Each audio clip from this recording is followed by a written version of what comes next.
ឈរជើងលើសិល្បៈដល់សប្តាហ៍ថ្ងៃឈិនមនីនាថចាប់ផ្ដើមពីកុមារភាពលើជំនាញច្រើនគួរឲ្យសរសើរ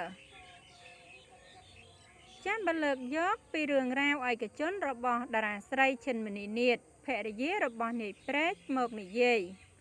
មានមហាជនមួយចំនួនច្បាស់ជាបានជ្រាបហើយថាតារាស្រីរូបនេះគឺមានក្រុមគ្រួសារជាអ្នកសិល្បៈតាំងពីជំនាន់ឪពុកម្ដាយមីងនិងលោកពូមកម្លេះក្នុងនោះដែរក្រុមគ្រួសារខ្សែអ្នកសិល្បៈរបស់អ្នកនាងឈិនមនីនាថគឺមានឪពុក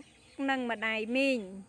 ជាតារាចម្រៀងផងតារាសម្ដែងផងនិងជាពិធីការនីផងដែរដោយឡែកសម្រាប់លោកពូរបស់អ្នកនាងក៏ជាតន្ត្រីករមួយរូបដូចគ្នា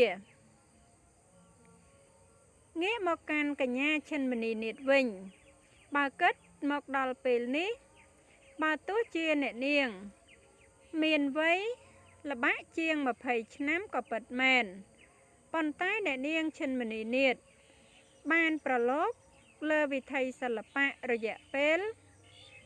ជាង10ឆ្នាំមកហើយពលគឺតាំងពីនាងមានអាយុប្រមាណ10ឆ្នាំមកម្ល៉េះ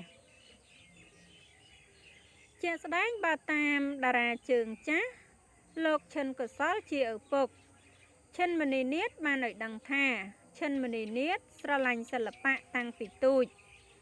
និងបានចូលប្រឡងចម្រៀងនៅអាយុ11ឆ្នាំបានចំណាត់ថ្នាក់លេខ2បន្ទាប់មក